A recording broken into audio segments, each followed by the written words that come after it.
Stephen stood in the center of the empty wedding venue, staring at the hundreds of white chairs that should have been filled with friends and family. His hands were in his pockets, his jaw clenched so tightly it felt like his teeth would crack. The sun filtered through the grand arched windows, casting pale light over the aisle that no one would be walking down today.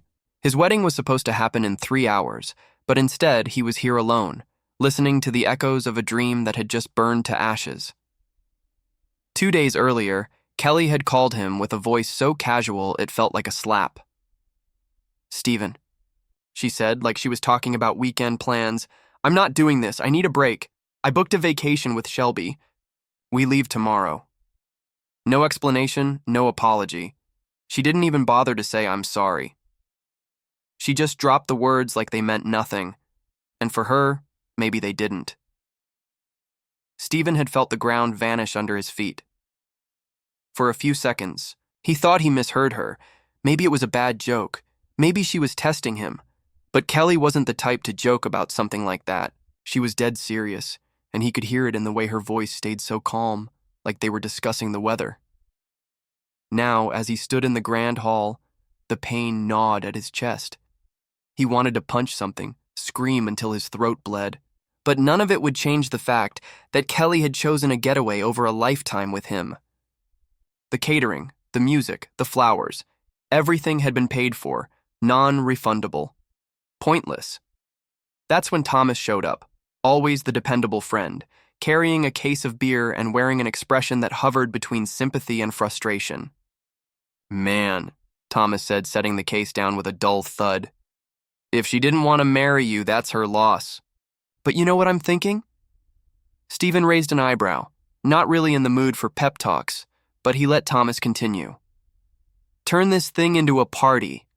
Hell, let's make it a concert. You paid for the venue, didn't you? Let's not waste it."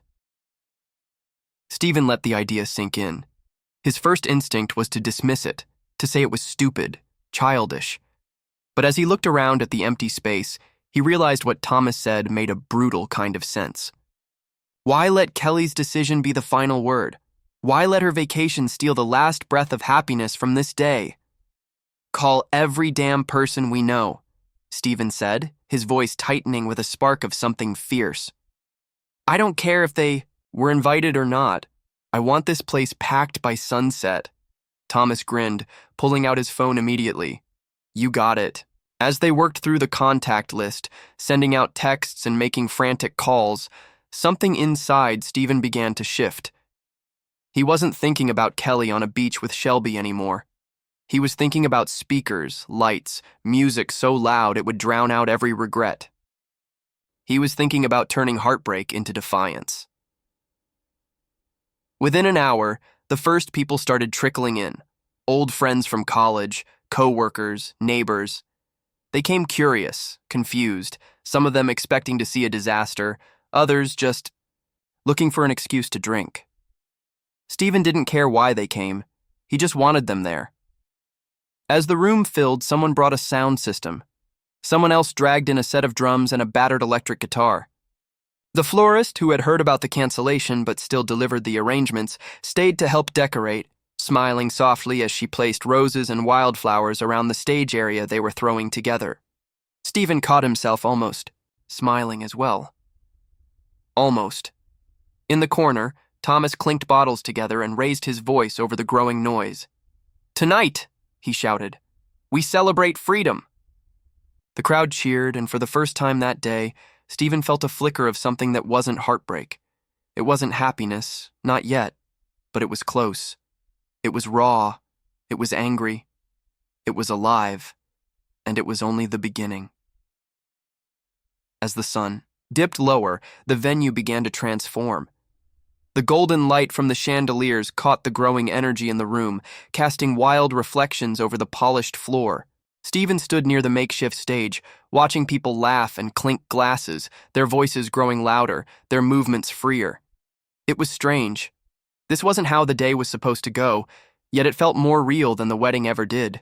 He caught Thomas waving him over, holding 2 cold beers, and tossed one to him. Stephen caught it instinctively, cracking it open without a word. "You know," Thomas said, his voice carrying a low hum of approval, This might just be the best thing you've ever done. Stephen smirked slightly, feeling the bitterness soften for a moment. If you had told me this morning I'd be hosting a damn concert instead of getting married, I would have called you insane. Yeah, well, Thomas replied, nudging his shoulder. Sometimes insanity is the only thing that saves you. The band, a group of local musicians who had jumped at the chance to play, started tuning their instruments.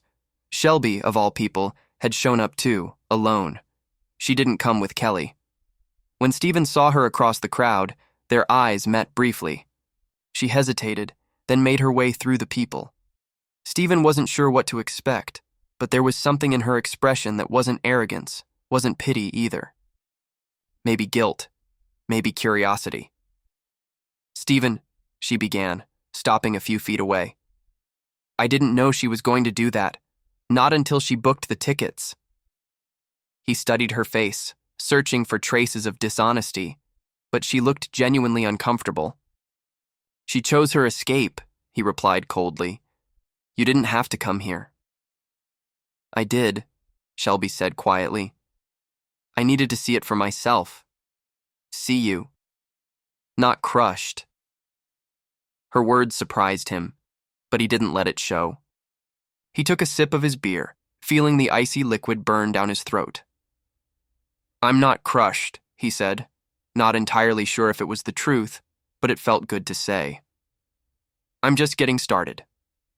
Shelby gave a small, sad smile and glanced around, at the crowd. You know, she's going to regret this, she added, almost under her breath. She always runs from the good things. Stephen didn't respond. He didn't have to. The roar of the first guitar chord filled the air, vibrating through the walls of the venue, silencing whatever was left unsaid between them. The music crashed over the crowd, pulling everyone in. People danced without care, threw their hands in the air, let loose every ounce of tension and expectation. Stephen felt the sound thrum in his chest, drowning out the phantom image of Kelly in a white dress. Good. Let it drown. Thomas jumped up on stage between sets, grabbing the mic. To the groom who got left at the altar, he bellowed, earning a wild cheer from the crowd, and turned it into the party of the damn year. Stephen couldn't help but laugh, a real laugh this time, as the energy of the room lifted him higher. The pain hadn't disappeared, no, but it had shape now. It wasn't some ghost haunting him, it was fuel. Fire in his veins. He caught sight of Shelby again, lingering at the edge of the dance floor. Something flickered in her eyes. Regret? Maybe more. She looked away quickly, but Stephen noticed. As the night grew darker, more people packed into the venue, drawn by the noise and the rumors already swirling. They came for the spectacle, but they stayed because it felt like rebellion, like freedom. Stephen didn't know where this night would end, but for the first time since Kelly's call, he didn't care. He wasn't waiting for explanations anymore. He wasn't begging for closure. He was living in the noise, in the chaos, in the wild pulse of the music that carried him forward. Somewhere out there, Kelly was sipping cocktails by the ocean, thinking she had escaped. But Stephen wasn't broken, not even close. He was alive, and this story was far from over. The hours blurred in a wild, reckless rhythm. Music thundered through the walls, drinks flowed like rivers, and strangers became friends under the heavy beat of rebellion. Stephen moved through the crowd, greeted by claps on the back and raised glasses, his name carried like an anthem from one corner of the hall to the other. Everywhere he looked, there were flashes of life, dancing bodies, loud laughter, unapologetic joy. It was chaotic, messy, imperfect, but it was real. So much more real than the polished, staged perfection he had planned for his wedding. At one point, as he turned toward the bar to grab another drink, Shelby stepped into his path again. She had her arms folded loosely, her expression unreadable in the dim, shifting lights. "Stephen," she said, almost shouting to be heard over the noise, "I'm not leaving until I say this." He didn't answer, just tilted his head, waiting. She exhaled sharply, then pushed forward. Kelly, she was never ready. Not for you, not for anyone serious. She loved the idea of a wedding, not the life that comes after it. Her words pierced deeper than he expected. Maybe because they weren't soaked in malice or gloating. They sounded honest, raw even. Shelby seemed tired, like she'd been carrying this truth longer than tonight. Stephen let the silence sit between them before answering. Then why didn't she tell me before everything was paid for? Before promises were made? Shelby shook her head, regret flickering in her eyes. Because she thought she'd learned to love it. Love you, the life, the commitment. She didn't want to be the villain. Her gaze lowered. But she is. Stephen swallowed hard, feeling something sharp crawl up his throat. He forced it down, along with every memory of Kelly's laughter, her whispered dreams, her plans for a future that clearly never existed beyond her lips. I don't care anymore, he said, and to his own surprise, it felt close to the truth. Shelby gave a faint nod, like she understood more than she let on. Good, she said softly. You shouldn't. Before he could reply, Thomas appeared with a wild grin, sweat glistening on his forehead. We've got a surprise for you, Thomas shouted, jerking his thumb toward the stage. Wait right here. Stephen watched as Thomas bounded back toward the musicians. Moments later, the crowd shifted, parting like a wave. A familiar figure emerged from the back, clutching a microphone like it held her whole heart. It was Emily, an old friend from Stephen's high school days, a girl who had once sung under the stars at their beach bonfires, her voice strong enough to quiet the ocean. He hadn't seen her in years, but there she was, barefoot, fearless, as if she belonged to this night. She caught his eye and smiled, a spark of something wild and free dancing in her gaze. Then she sang. The first note was electric, cutting through the noise and drawing every ear toward her. Her voice carried weight, the kind of weight that pressed on your chest and made you feel everything at once. Pain, joy, defiance, release. Stephen felt it all collide inside him. The crowd swayed, enchanted, lost in the spell she cast over them. Shelby stood beside him, silent, her eyes fixed on Emily with quiet admiration. Stephen found himself unable to look away too. For the first time since Kelly's cold, cruel phone call, his heart didn't ache with emptiness. It pulsed with something fierce, something new. This night wasn't about revenge anymore. It wasn't about proving anything to Kelly. It was about reclaiming himself. As the final note of the song rang out and the room exploded into applause, Emily lowered the microphone, her eyes still locked on Stephen. Thomas shouted over the noise, "She's just getting started." The crowd roared in agreement, stomping their feet, demanding more. And Stephen, standing at the heart of it all, felt an unfamiliar smile stretch across his face. A real one. Not bitter, not forced. He raised his drink high, and the crowd followed. "The ones who left," he called out, his voice strong and clear. "May they miss what they threw away."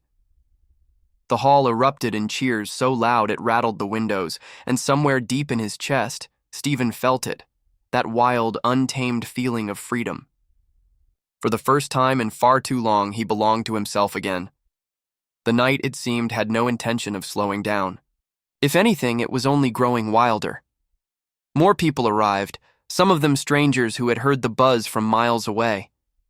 Stephen didn't recognize half the faces anymore, but it didn't matter.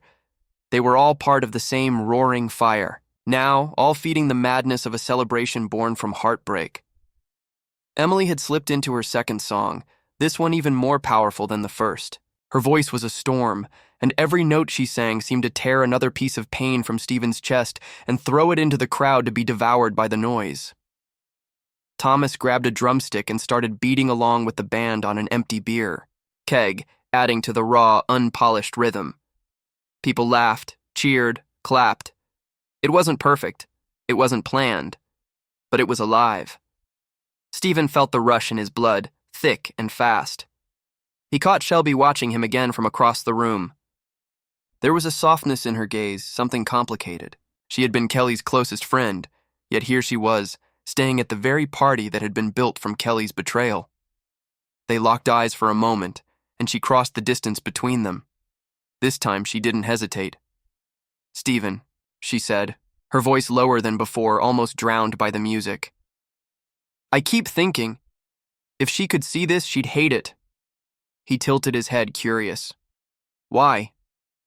"Because you're not supposed to survive her," Shelby replied, her lips curling into a faint, knowing smile. "You're supposed to fall apart without her." Stephen's laugh was dry, rough around the edges, but real. "Then I hope she's watching," he said.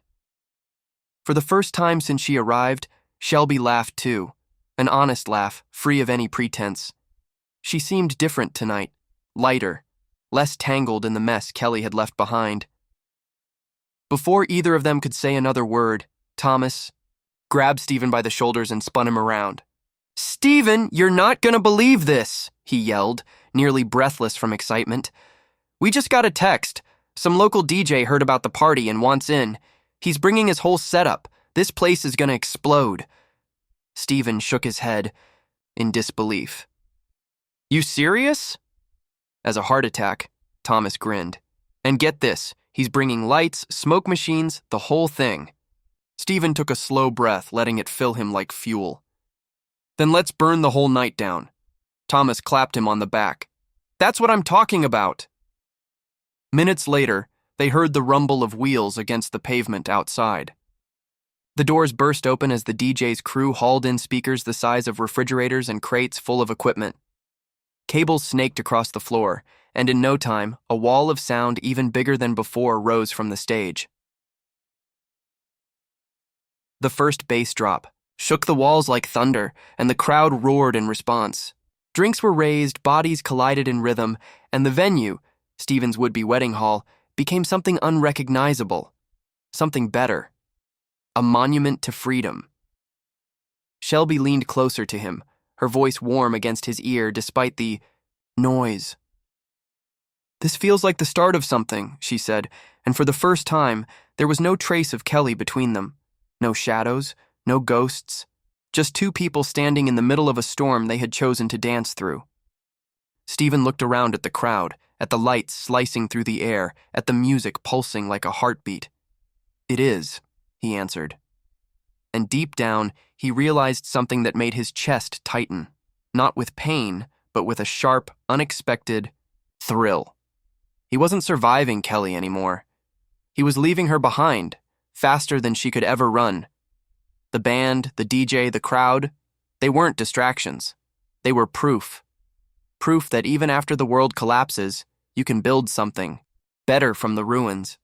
You just have to be brave enough to light the match. As the night roared on, Stephen didn't look at the door once. He didn't wonder if Kelly would walk through it, filled with regret. He didn't care. He had stopped waiting for her a long time ago, and tonight, this wasn't her story anymore. It was his. Stephen could feel it in his bones now, the way the bass vibrated right through him, shaking loose every last bitter thought. The floor practically throbbed under the weight of the crowd, and somewhere in the chaos he realized this wasn't a party anymore. It was a declaration, an unspoken message to anyone who had ever underestimated him, especially Kelly. The DJ had taken over, spinning tracks so infectious even the people too shy to dance were pulled into the rhythm. Lights flickered like lightning, cutting through the dim air, while fog crept across the floor, wrapping around people's legs like smoke from a fire that refused to die down. Shelby was still close, closer than before. Her hand brushed his as they moved through the crowd, and for a split second, Stephen felt a flicker of warmth that caught him by surprise. There had been no space for this kind of feeling before, too much anger, too much betrayal clogging his chest. But now, with Kelly so far removed from his mind it felt like she belonged to another life, Stephen let the moment breathe. "I always wondered what you saw in her," Shelby said, not looking at him as she spoke, her eyes following the twisting, swaying crowd. Her words weren't sharp. They were soft, curious, almost sad. Stephen thought about it, really thought about it, for the first time without the haze of love blinding him. "I saw what I wanted to see," he admitted. what I needed to see. Shelby finally turned to face him, her expression unreadable. And now? Now I see her for what she is, Stephen said.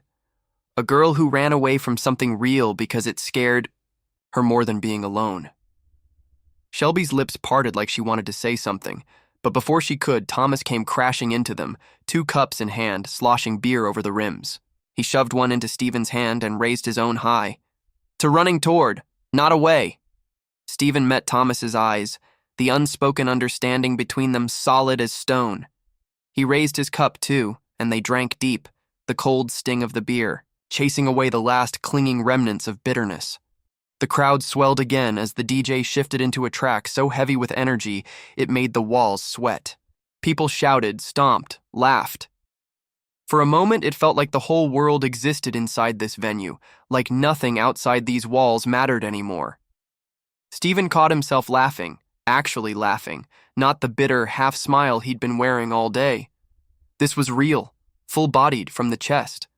He had almost forgotten what that felt like. Then he saw Emily, stepping off the stage after her set, wiping sweat from her brow. She moved through the crowd with the ease of someone completely at home in the storm. When she reached him, she didn't say a word. She just clinked her bottle against his and gave him a nod of quiet approval. "You saved the night," Stephen told her, meaning every word. Emily shook her head with a small grin. "No, Stephen, you did." Her words hit him harder than he expected. He thought about it as he looked around the room, really seeing it. People he knew. People he didn't. All of them here because of him. Because of his choice not to collapse when Kelly took her cowardly exit. Thomas had been right all along. This wasn't about her anymore. It never had been. As another wave of music crashed over them, Shelby leaned in once more, her breath warm against his ear. "You realize," she said, her voice a low hum in the noise, "this is going to be the night people talk about for years." Stephen turned toward her, the corners of his mouth lifting. "Good," he said. "Let them talk." And just like that, it clicked. It wasn't about replacing the wedding or erasing the pain. It was about owning the story. Flipping it so hard that it became a legend of its own, a night no one could forget, least of all him. Maybe Kelly would see the pictures, hear the stories, catch wind of the wild, unstoppable energy that exploded from the ashes of her cowardice. Maybe she'd feel a twinge of regret in her sun-soaked vacation while scrolling through her phone, realizing too late that she had abandoned a man who didn't just survive, he thrived. But that wasn't Stephen's concern anymore. The music soared. The crowd pulsed like one living creature, and for the first time in too long, Stephen felt truly alive. He was done waiting for life to happen to him. Now, he was taking it for himself. The night had reached a fever pitch, that wild place where time slipped out the back door and left everyone suspended in pure, reckless energy. Sweat-dampened faces gleamed under the dizzying lights, voices were hoarse from shouting over the music, and yet no one slowed down. If anything, they moved harder, danced faster, lived louder. Stephen stood in the middle of it all, feeling like the conductor of a storm. He wasn't an abandoned groom anymore. He wasn't some tragic story whispered between sips of wine at dinner parties. He was the man who had taken a broken day and forged it into something unforgettable. Thomas, high on adrenaline and probably too many beers, climbed onto a table and raised his arms. "You all know why we're here," he roared, his voice shredding through the noise. "To turn Heartbreak into fire." The crowd erupted, chanting Stephen's name like he was a hero, not a man left behind. He couldn't help the grin that stretched across his face, wild and free. He raised his drink again, toasting the madness. Across the room, Shelby watched him with an expression that had shifted from sympathy to something far more complicated. Her eyes were bright, her posture relaxed, yet there was a tension in her shoulders, like she was holding back something unsaid. Without thinking too much about it, Stephen made his way to her, weaving through the pulsing crowd. When he reached her, he saw the tiny crease between her brows, the way her lips parted like she wanted to speak but couldn't find the right words. "You've been quiet," Stephen said, leaning closer so she could hear him over the music. Shelby hesitated, then gave him a look that was half smile, half confession. "It's strange," she admitted. "I came here thinking this was going to be a disaster. But now I don't want it to end." Her honesty caught him off guard. He searched her face, trying to read between the lines. There was history in her eyes, history with Kelly, with all the tangled threads that connected them. But there was also something new, something that had nothing to do with the past. "Neither do I," Stephen replied, and for once he meant it, without a trace of hesitation. Shelby's smile deepened, small but real. She reached for his hand, not in a way that demanded anything, but like she was anchoring herself to the moment. Stephen let her. He liked the way her fingers fit against his palm, steady and warm. Just then, the DJ's voice boomed through the bay speakers. "We've got a message from someone who couldn't make it," he shouted, grinning wickedly as he tapped his phone to the mic. For a brief, tense second, Stephen felt his stomach knot. But the next sound wasn't Kelly's voice, thank God. It was Emily's pre-recorded dedication from earlier in the night, her words soaked with raw energy. "This one's for everyone who's ever been left behind. May you burn brighter than the ones who walked away." The crowd went wild, howling and stomping as the next track dropped hard, a heavy, pulsing anthem of defiance. Stephen felt the release ripple through him like a tidal wave. Whatever shadows Kelly thought she left behind had been completely swallowed by the fire of this night. Shelby squeezed his hand gently, pulling his attention back to her. "You really have no idea," she said softly, "how much she underestimated you." "Maybe I did too," Stephen replied, his voice rough but honest. "But not anymore." Their eyes locked, and for a fleeting second, it felt like the world narrowed down to just the two of them, as if the chaos around them faded into a blur. There was a spark there, undeniable and dangerous, but Stephen didn't pull away. He didn't want to. Then Thomas, ever the instigator, shouted from the stage, "You ready for the finale, Stephen?" Stephen raised his free hand in the air and shouted back, "Light it up!" And just like that, a cascade of fireworks, yes, actual fireworks, shot through the open windows and lit up the night sky outside. Sparks rained down like shooting stars, and the entire crowd flooded out of the venue to watch the sky burn in brilliant colors. As the lights exploded overhead, Stephen felt something deep inside him shift.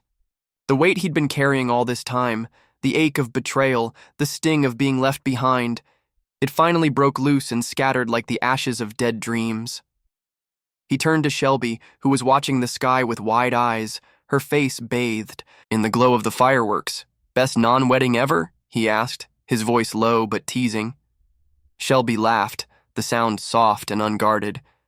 "The absolute best." And for the first time since Kelly walked away, Stephen believed it, not just because of the party, not just because of the noise or the lights or the music, but because he was finally living a night he hadn't planned, a night that wasn't perfect, but was absolutely his, and that, he thought, was more than Kelly ever deserved.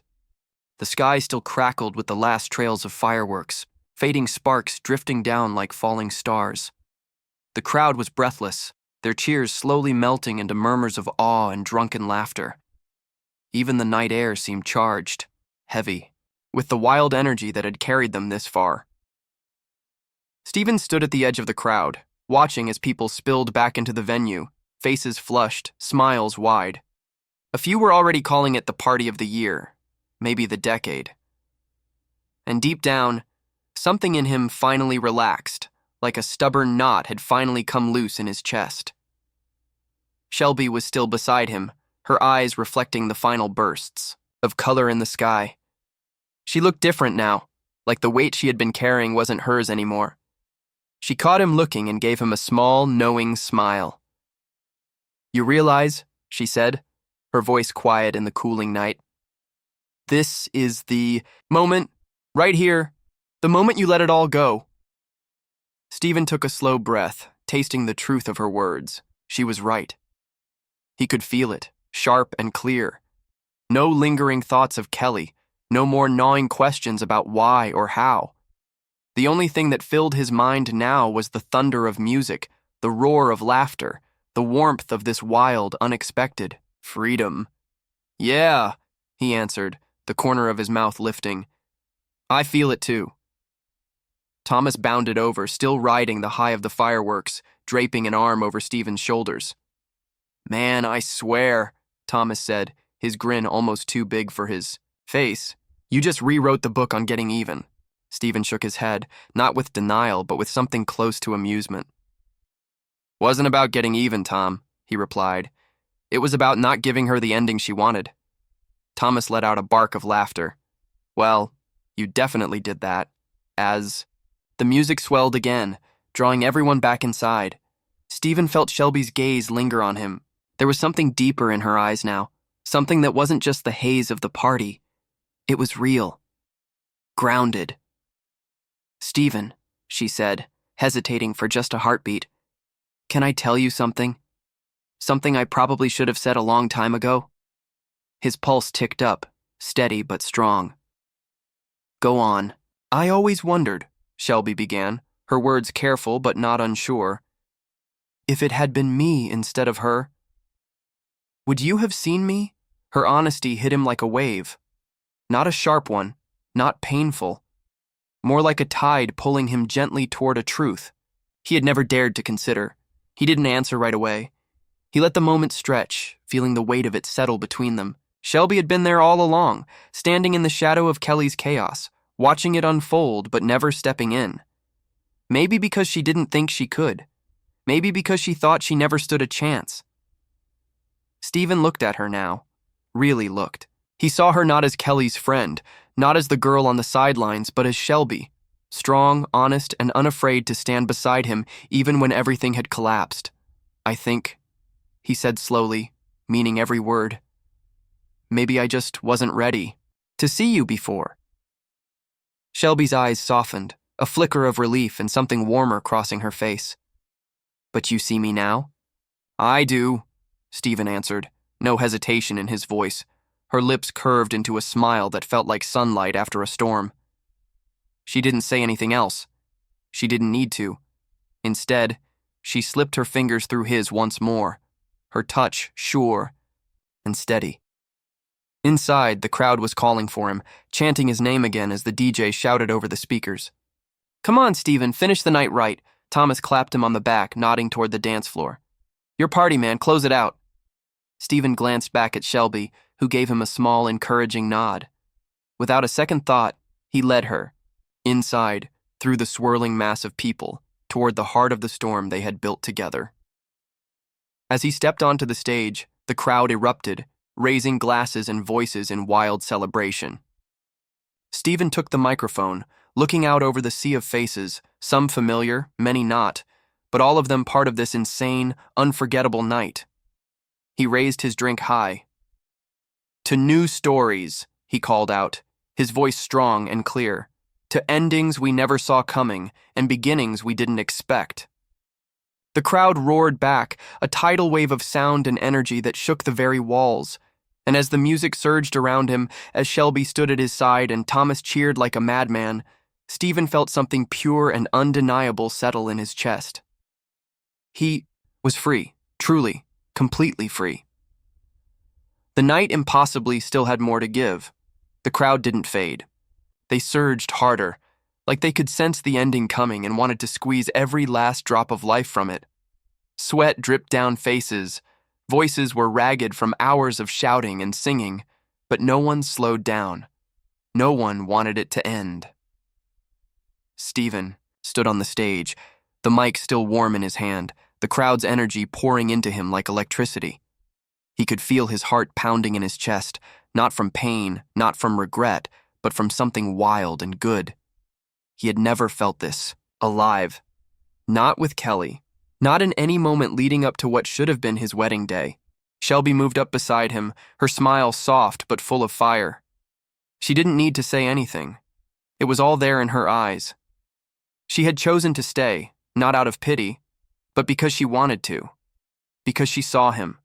Not as a man broken by someone else's decision, but as someone who had taken control of his own fate. Thomas, still high on the madness of the night, grabbed the mic from Stephen's hand, spinning it in his fingers like he owned the place. "All right," he shouted, voice hoarse but fearless. "One last song to tear the roof off this place." The DJ didn't miss a beat.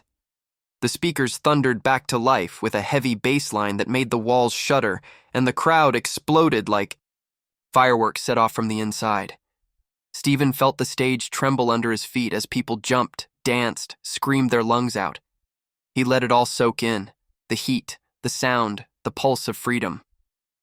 His eyes swept across the room, over the faces of people who came not for sympathy, but for the sheer defiance of celebrating life when life tried to tear you down.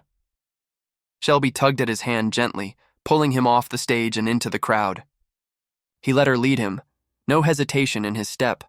They moved together, weaving through the dancing bodies, past Thomas, who was fist-pumping in the air like a champion, past Emily, who had her head thrown back in laughter as she danced with strangers, like they were old friends. For a moment, Stephen let himself wonder where Kelly was. If she was lying on some beach, phone in hand, watching videos of the party through the shaky lenses of mutual friends. If she regretted her decision. If she finally understood what she had given up. But the thought didn't stay long. It dissolved, like mist under the heat of this night. Because the truth was, it didn't matter anymore. Shelby stopped in front of him, her eyes searching his face, reading him like an open book. "So," she said, her voice carrying steady under the noise, "what happens tomorrow?" Stephen didn't need to think. "Whatever the hell I want," he replied. And it wasn't bravado. It was the truth, plain and simple. Her smile widened, more alive than he had ever seen it. And in that split second, she leaned in, brushing her lips against his. It wasn't a desperate kiss or something stolen out of loneliness. It was a promise, a spark, a beginning that didn't owe anything to the past. When they pulled apart, the room seemed to swirl around them, like the universe itself had given them a nod of approval. Stephen laughed, full and deep from his chest, as Thomas's voice boomed once more from somewhere behind them. "To freedom!" The crowd screamed it back, the chant rising like a war cry, like a song of victory over every broken plan, every abandoned hope. To freedom. Stephen raised his drink one last time, his voice rising above the thunder. "And to never letting anyone write our endings for us." The final beat dropped, the lights flared bright enough to blind, and the crowd roared into the climax of the night, carried by the energy of rebellion and joy. Stephen stood in the center of it all, Shelby at his side, Thomas leading the madness, Emily spinning a wild song from the ashes of Heartbreak. This was not the night he had planned. This was not the life he thought he would be living. It was better. Far, far better. And as the dawn crept closer, brushing the horizon with pale light, Stephen knew something with absolute clarity. Kelly had canceled the wedding, but he had turned the ruins into a concert the whole damn world would remember, and this time, the future belonged to him.